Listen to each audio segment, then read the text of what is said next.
Okay.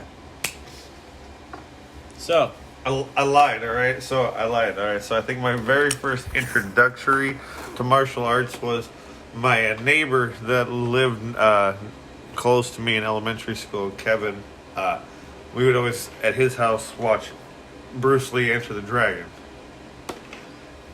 And we watched it all the time. And so, like, always seeing him, working the boards,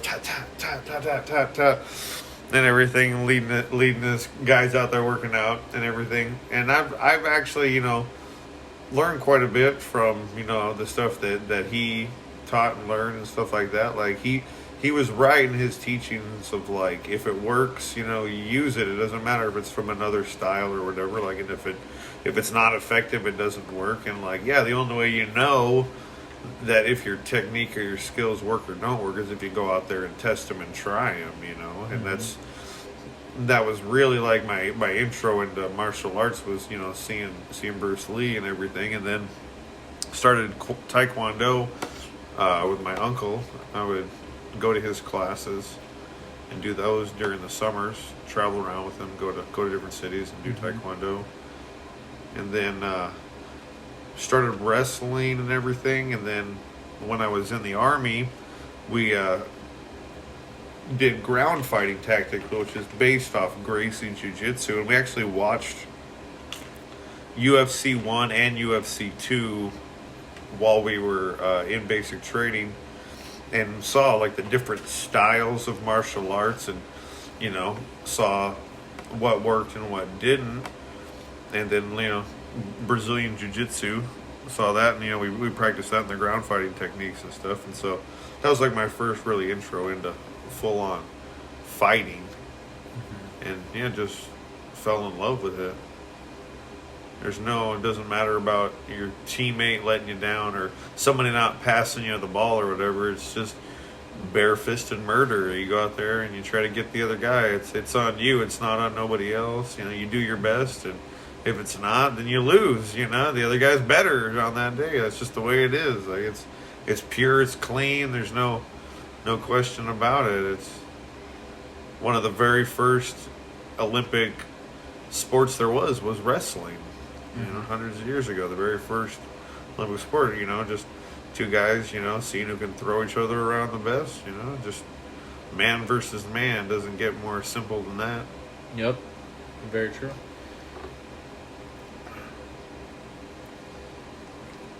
Very true, my friend.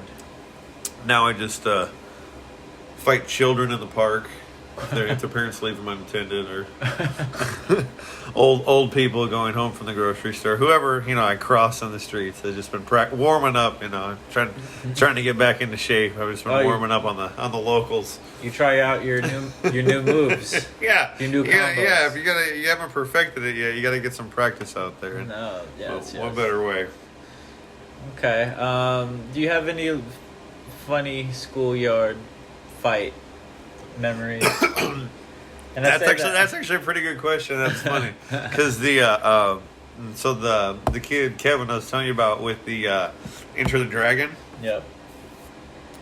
So he was one of the years in elementary school. He was the new kid, and he was full of energy, and so I got a lot of attention from the other kids, and so me and him, like, we didn't like each other because it was like, everybody likes hang out with these two, and so it was like kind of split. And so he had like a group of kids, and I had like a group of kids, and like it was like just every day we'd go out to recess, and then we'd meet up, and then the two groups would fight. Like, it was just like it was like a daily thing. Like, it was like, like, he's got to go. Like, we gotta fight him. Like, that's just the way it is. And if they're on his side, then we got to fight them too. And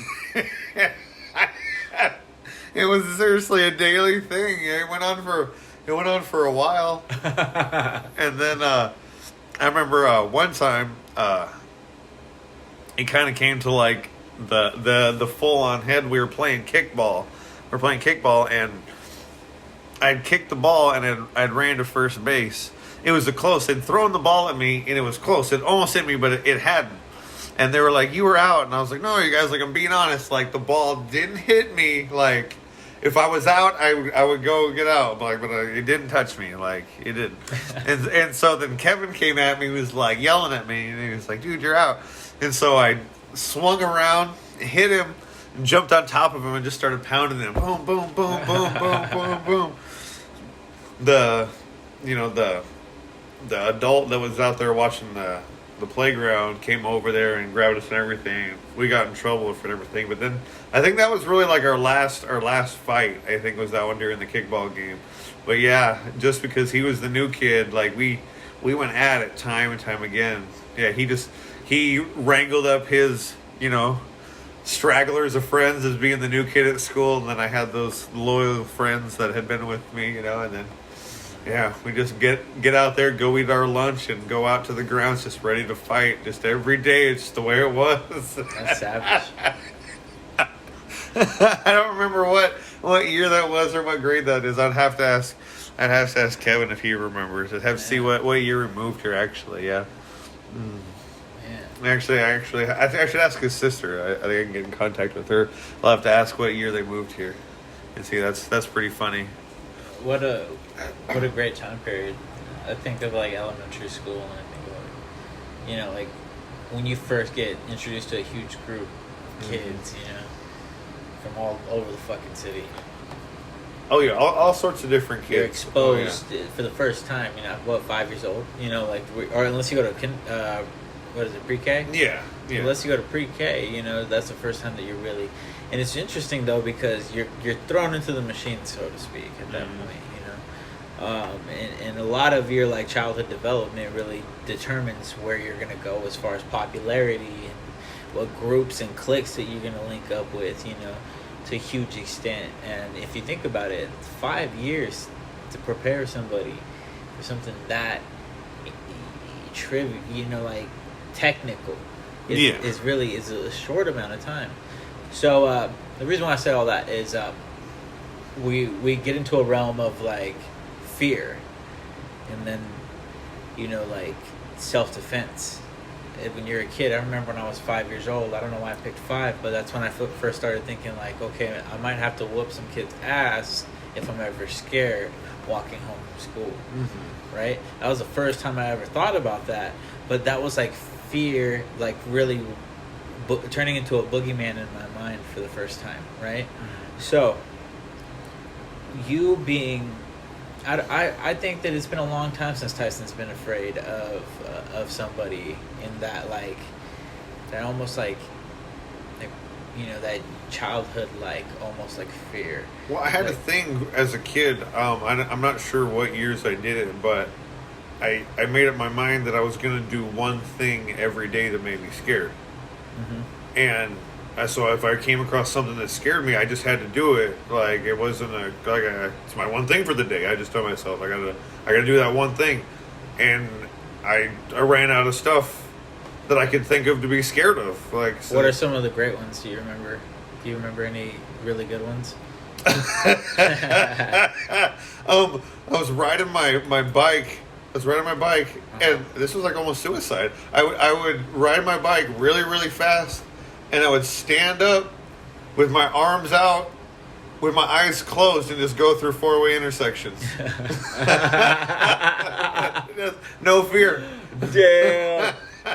Anything could have happened. Anything could have happened. Were you relying on anything like, oh my god, like I'm supposed to be here so nothing can happen to me? Kind of. Is that what you were thinking as a kid? You just knew you were destined for greatness? I just knew it was scaring me, so I just had to do it. So that way, you were facing fear. Yeah, Like you got to think of something you were scared of, and I was running out of stuff. We touched spiders and bugs and scorpions and all sorts of stuff. So we're not scared of that. It's like what else we got? You just kind of run out of stuff to get scared of. So you get kind of reckless. It's funny because I likened it like in middle school. I was all about my freshness. I had to have the nice outfit or whatever. But when I got out of that vibe, when you get older and you're I want to look a little bit rough around the edges so that the older bitches fuck with me. You get your white sneakers and then you throw them in the dirt right away. because you don't want to live with those chains on. Like, oh my god, I can't do shit with my fucking shoes because I don't want to get them dirty. Right? Once you break those chains, so you have a lot of fucking fun. That's one of the biggest. That's one of the biggest. I think. I don't want to say wrong, but I want to say the wrong angle taken.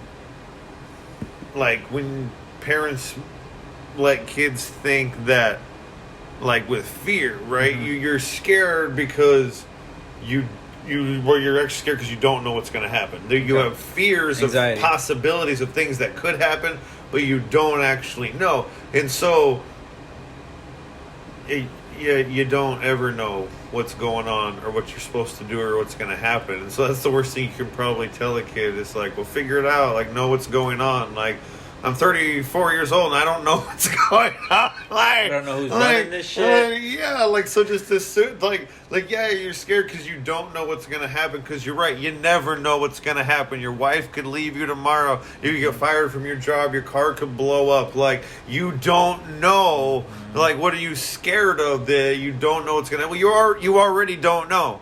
You already don't know what's going to happen. Right. So why are you not going to do something? Because you don't know what's going to happen? Like, Very you true. Already don't. So Very true. You're already doing it. Exactly. You're right in the thick of the action right now. Exactly. It's a little too late to hesitate. And a man much smarter than me said that if you're already in pain, you might as well get a reward. You're not going to stay in pain and just be in pain. Like, you're already in pain. Like, then get something out of it, right? You don't just be in pain and stop. Okay. Then you were just in pain. All you got was pain out of it. Like, you're already in pain. And I like that. Get something out of it. Yeah. Why stop in pain? Why settle for pain? Like, you're already hurting. Why get a reward from the hurt. Like, keep going. Yeah. I think that's really smart. I think that's a really good quote. I'm glad I heard that, because I don't think I've ever heard that. Wow. That's something so simple, but yet so... That's my boy E.T. Give a shout out to you, E.T. What's up? So simple yet so profound, because like it resonates. It's almost like no pain, no gain, except but like, less used. Probably never used, because it sounds really original. But I like that. Absolutely, yeah. It's just definitely something to think about every day. Yeah, like I was saying earlier, you got to play to win. Like, if you don't take these opportunities, you don't take these chances, then you absolutely will never make this. You'll never do this. You'll never be that. And you're right. Yeah. Like, I think most people got the mentality of, like, once you graduate high school, that's your pinnacle. Like, I've achieved it. Like, no, you've achieved the baseline. Like, you turned on the game of Sims. Like, boop, you started the game. All right, now you got to get a job. You got to get a house. You got to get a car. You got to get a dog. You got to get a wife. Like, you're just at the beginning. You're just starting out. Like, that's not the end of it. Like, like, you could still go on to be, anything you can imagine. Like, don't think that just because you got done with high school, like, that's it. No, like, that's when the game begins. Like, so set yourself up for a good start of the game. For number one, like, get yourself educated and know what's going on, because we already don't know what's going on. So, at least give yourself a little education along the way to help yourself out. Help yourself out. Yeah, definitely. Get out of your way. Get out of your own way. No, I feel you on that, man. So,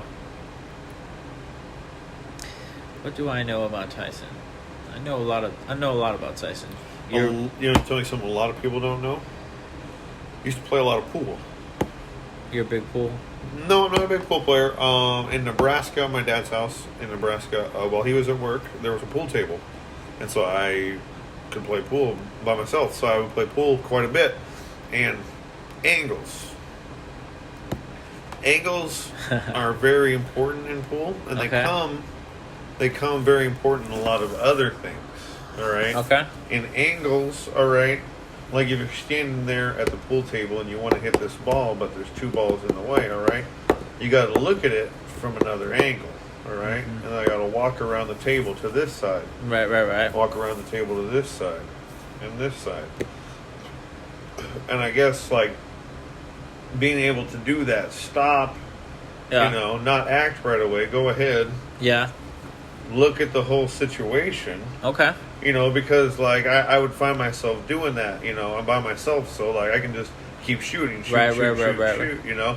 And so you just hurry up and shoot, and you're not even looking at what you're doing. You're just trying to hit a ball towards the hole. Facts. But if you just hit the ball, you know, walk around, put some chalk on the stick, take a nice lap around the table, just kind of observe the whole situation, take it for what it is, right. and take a nice, clean shot.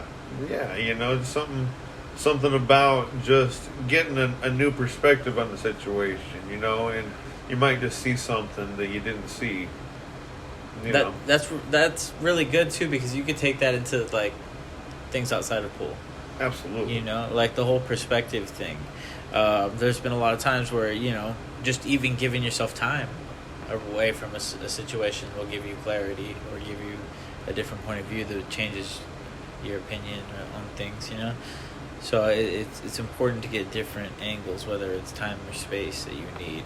I always felt a factory reset when I was skateboarding. Like if I was trying to do a trick or something, and I was out there for like a whole week just trying to do this thing and I couldn't do it. If I did like a factory reset, didn't skate for a week, yeah, and came back, like I felt like I was almost better than I had been if I just kept pushing. Like something about just removing yourself from the situation, and, you know, because your brain does amazing things when you're not aware of your subconscious. When you're sleeping, right. You know, it's playing back your memories in a reel, and if you're really focusing on something, your brain knows that, and it's going to replay that memory in your sleep, and it's going to be going over it and over it again. Like, dude, that's why sleep is so important. Like, you're thinking even though you're not thinking. Dude, I wish we had factual evidence about like what dreams mean and like some real solid proof, because I know there's a lot of like internet shit out there. Mm-hmm. You know, it's almost, I mean, who knows what's valid? Mm-hmm. But the reason why I say that is because so many people's dreams are the same or similar to where you could write something about it. You know, if you had the right person to do, or the right team to do so, or whatever. It's very interesting. The human brain recognizes patterns, all right, and it likes to solve puzzles, right? Mm-hmm. So while you're sleeping, your brain is doing what it enjoys. It's trying to solve puzzles.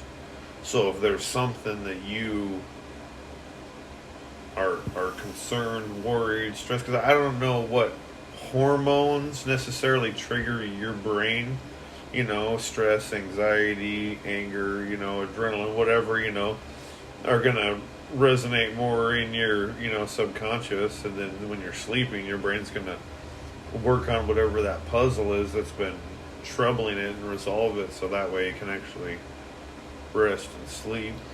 It's important to get a proper amount of sleep every night. It is, and I've been struggling with that lately too. I'm thinking about so much that it really is hard to get enough rest when you got so much to think about.